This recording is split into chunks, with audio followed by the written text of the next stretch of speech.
जय हिंद दोस्तों, इस वीडियो में हम लोग देखेंगे बेसिक स्ट्रक्चर ऑफ कंप्यूटर। ये जो सारी वीडियो और प्लेलिस्ट आपको दिख रहा होगा वो बनाया गया है प्रीवियस ईयर क्वेश्चन पेपर को ही उठाकर बनाया गया और कुछ इंट्रोडक्शन के लिए बेसिक चीज को भी उठाया गया है। तो जरूर से देखिएगा, बहुत इंपॉर्टेंट होने वाला है आपके लिए, एग्जाम के लिए भी। तो पहला टॉपिक होगा basic structure of the computer. इसमें कुछ ज़्यादा हार्ड नहीं है, बहुत आसान है। लैंग्वेज देखा जाए, कहता है बेसिक स्ट्रक्चर ऑफ कंप्यूटर क्या है। जैसे नाम से मान चल रहा है कंप्यूटर का बेसिक। कंप्यूटर बना ही क्यों गया था? कोई चीज़ फास्ट करने के लिए, कोई चीज़ हम लोग कुछ काम देंगे तो वो काम को रिजल्ट को लाने में, यानी कि हम कह लीजिए कि कंप्यूटर क्यों बना था, हम कुछ उसको काम देंगे, वो काम को करेगा और करके हमको वापस रिजल्ट उसका दे देगा, या प्रॉपर उसका जो काम हो चुका है वो हमको फाइनल टच देगा। उसी चीज़ को हम लोग थोड़ा सा जानेंगे। चलिए देखते हैं क्या कहता है कि जो The basic structure of the computer refer to the arrange and interaction of the main function unit of the computer system that work together to accept input data, processing, storage it and proceed output information।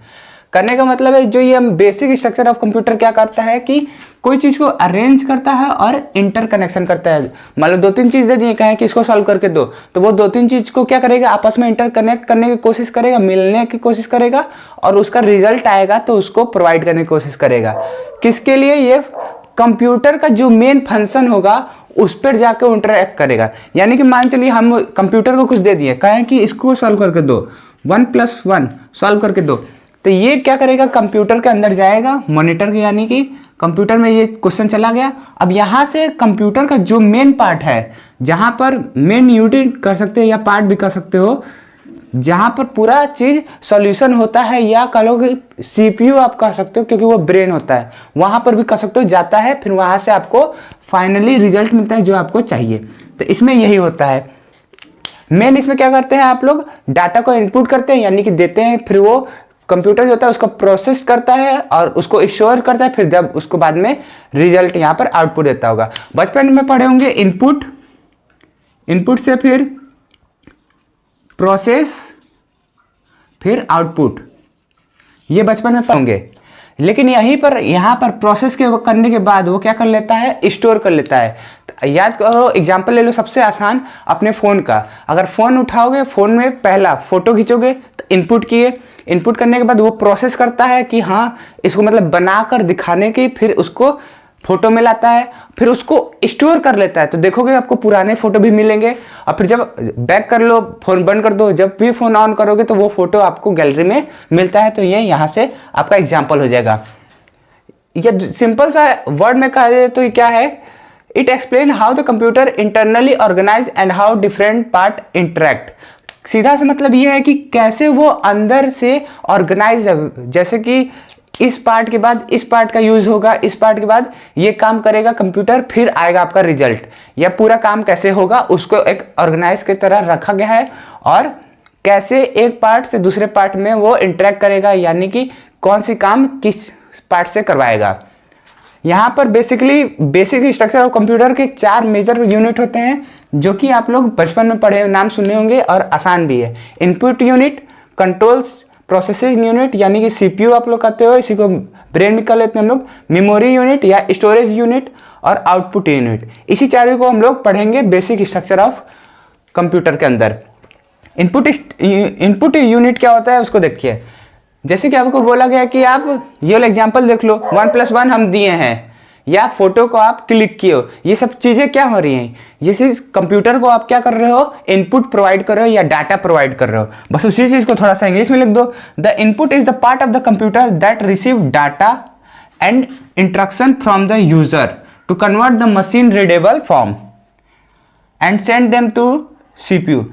यहाँ मतलब क्या है कि data को receive करता है या instruction को रिसीव कर लेता है, अपने पास ला देता है, और फिर उसको बदल देता है कंप्यूटर के भाषा में, और उस कंप्यूटर को भाषा को जो है वो सीपीयू को प्रोवाइड कर देता है कि वो उस काम को कर सके। तो ये हो गया हम लोग का इनपुट डाटा।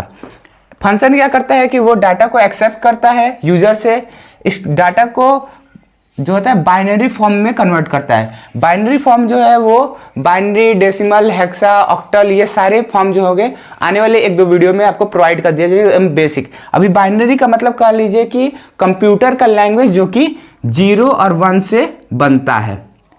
यानी कि आप कह लीजिए कि जस्ट एग्जाम्पल ले रहा हूँ, अभी ये नहीं कि सर्च करने के देखने सही है गलत है, मान चलो कुछ भी ले ले 0 1 2, तो 101 का मतलब आप समझ रहे होगे कि 101 नंबर है, लेकिन कंप्यूटर के लिए ये कुछ और चीज़ होंगी, कुछ इंस्ट्रक्शन होगा, कोई कलर होगा, कोई बातें होंगी या कोई डाटा भी हो सकता है। तो ऐसे कंप्यूटर अपना फॉर्म पढ़ता है। अब मान चलो कि आप लिखे हो 1 + 1, लेकिन कंप्यूटर उसको कुछ और तरीके से पढ़ता है 0 1 के फॉर्म में कन्वर्ट करने के बाद। Send to data from memory to CPU. और इनपुट वाला क्या काम करता है, मेमोरी को देता है, मेमोरी कहाँ से चल जाता है, सीपीयू तक पहुंच जाता है। एग्जाम्पल आप देख सकते हो, कीबोर्ड, माउस, स्कैनर, और यहाँ पर कैमरा भी ला सकते हो, तो कैमरा भी कर सकते हो क्योंकि वो भी तो डाटा को इनपुट करने में मदद करता है। तो चलिए अभी और यहाँ पर जो पहला हो चुका है यहाँ पर इनपुट, अब लोग देखेंगे सीपीयू और मेमोरी और आउटपुट। इस चारों को मिलाकर या कह सकते हो बेसिक स्ट्रक्चर ऑफ कंप्यूटर जो होता है वो क्या करता है, इसके ऊपर काम करता है, आईपीओ। यानी कि कब से जब से हम लोग बोलते आ रहे हैं कि इनपुट दो, प्रोसेस करो, आउटपुट करो, इसी के बेसिस पर ये काम करता है, इसी साइकिल पर कि इनपुट करो, प्रोसेस करेगा, वो आउटपुट फिर देगा, फिर इनपुट करो, फिर आउटपुट, फिर उसी आउटपुट को फिर इनपुट कर लेगा, फिर उसी को प्रोसेस करके फिर दे देगा।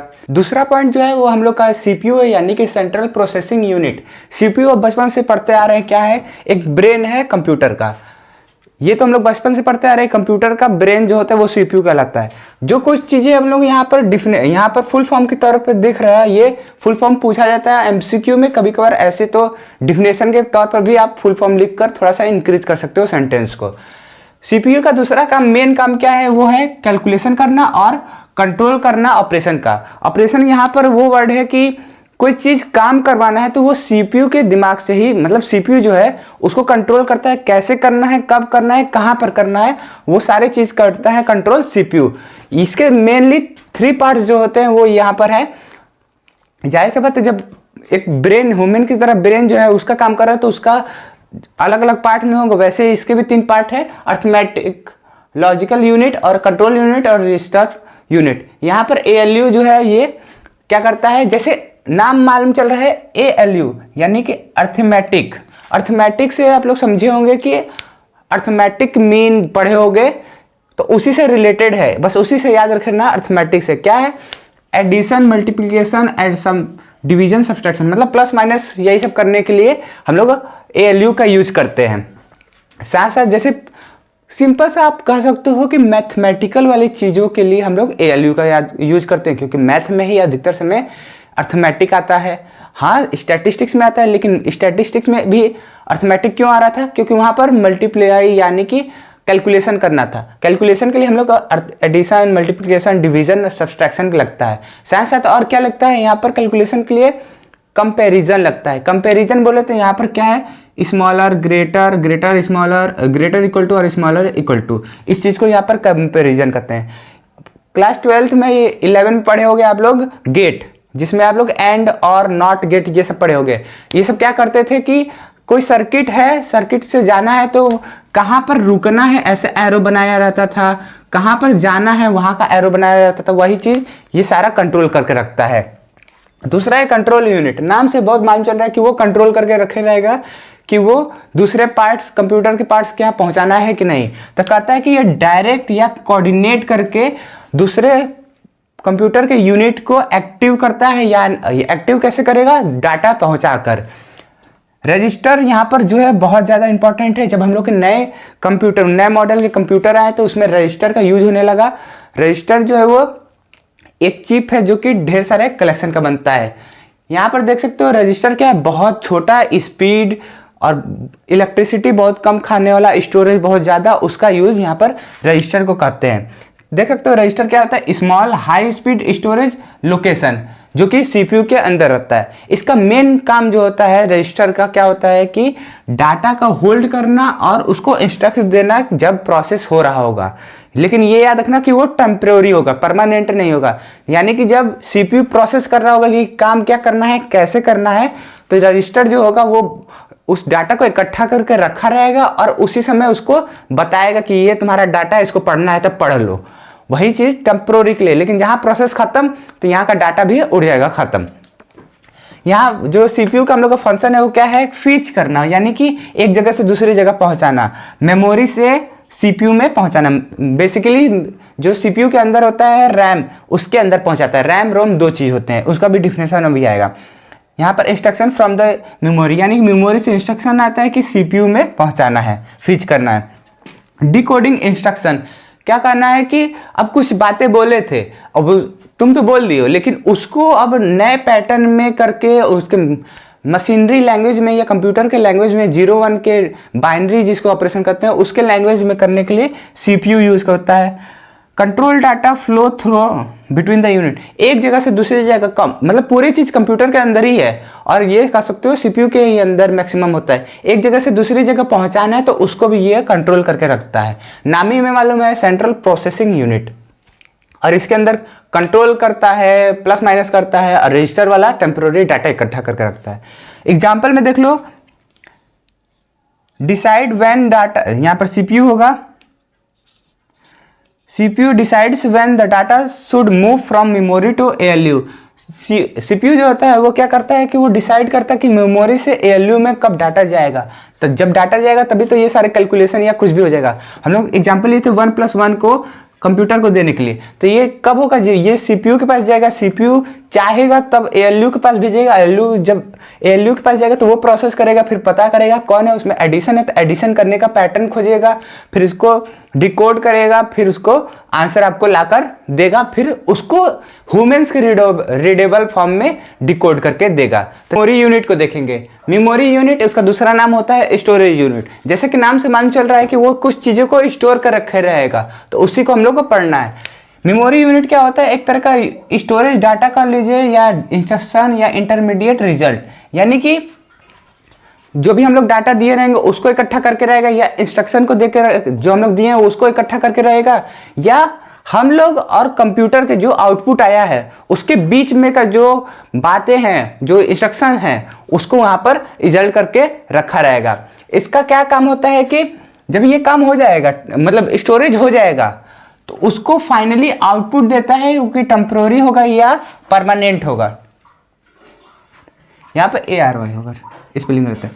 टेम्प्रोरी होगा कि वो परमानेंट होगा, कि यही स्टोरेज यूनिट का काम करता है। मतलब स्टोरेज यूनिट का काम ये भी है कि स्टोर करना, साथ साथ कि वो टेम्प्रोरी रहेगा कि परमानेंट रहेगा, उसको भी डिसीजन में ये बहुत सारा हेल्प करता है।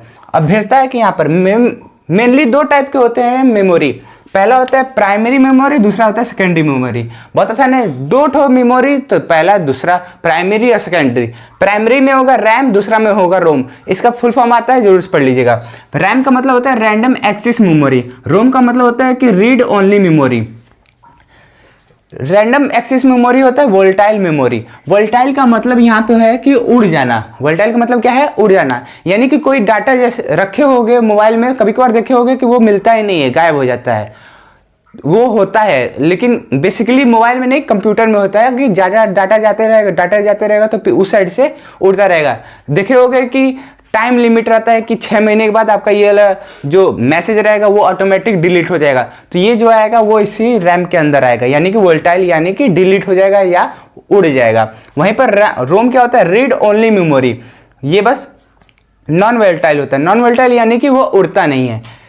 कहोगे इतना छोटा कैसे लिखेंगे, तो इसको थोड़ा बड़ा कर लो ना। रैम स्टैंड फॉर मतलब, या फुल फॉर्म भी लिख दो, stand for random access memory which is volatile memory in nature. और साथ में लिख दोगे, याद करने का तरीका क्या है, वोलेटाइल किसके लिए है, एक्सिस वाले के लिए, और यहाँ पर नॉन वोलेटाइल के लिए ओनली के लिए।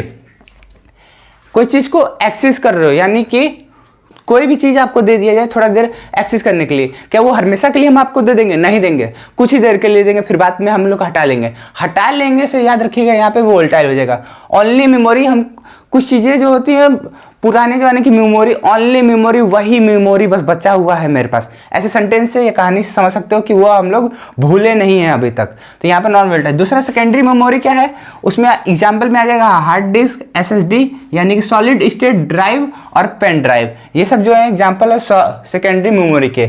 इसको डिफिनेशन में जरूर लिखना नहीं है। एग्जाम्पल में क्या है, saving note in the hard disk in the secondary memory. Saving, जो हम लोग देखोगे कि हर फोन के अंदर एक छोटा सा जहाँ पर एक बॉक्स रहता है जिसमें ढेर सारे कह सकते हैं 9 to 11 ऐप रहते हैं जो ऑलरेडी इंस्टॉल रहते हैं, गूगल्स के रहते हैं कुछ, और वहाँ पर सेविंग नोट्स करके भी एक नाम आता है, येलो कलर का रहता है। उसमें अगर कोई भी चीज़ आप स्टोर कर रखते हो वो सेकेंडरी स्टोरेज में आता है। अब देखते हैं हम लोग आउटपुट यूनिट। आउटपुट यूनिट से जैसे ही नाम से समझ में आ रहा है कि आउटपुट क्या है, सब कुछ होने के बाद इनपुट प्रोसेस स्टोरेज होने के बाद आउटपुट फाइनल रिजल्ट जो होता है वो आपको मिलता है कि ह्यूमंस के रीडेबल फॉर्म में आ जाए, यानी कि इंसान उसको पढ़ सके, क्योंकि कंप्यूटर तो इंसान ही बनाया था, इंसानी के लिए आएगा। ये कह सकते हो मशीन भी पढ़ सके, लेकिन बेसिकली हम लोग बनाए हैं तो हम लोग अपने लिए चाहते हैं। तो आउटपुट यूनिट क्या है, आउटपुट यूनिट क्या करता है, प्रोसेसिंग डाटा को ह्यूमन रीडेबल फॉर्म में बनाता है जो कि यूजर ने दिया हो या बनाकर रखा हो, या कह सकते हो यूजर के सामने।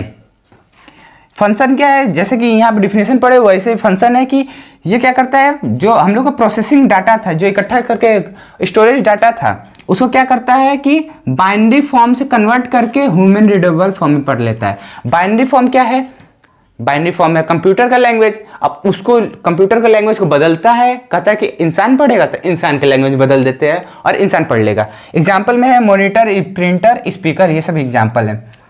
तो ये हम लोग का हो गया basic structure of the computer. अब हम लोग अगले वीडियो में, जो कि बहुत ज़्यादा शॉर्ट होगा, 5 से 10 मिनट के अंदर ही का होगा, डिजिटल कंप्यूटर के बारे में जानेंगे। मिलते हैं अगले वीडियो में, फिलहाल के लिए ना ही, जय हिंद।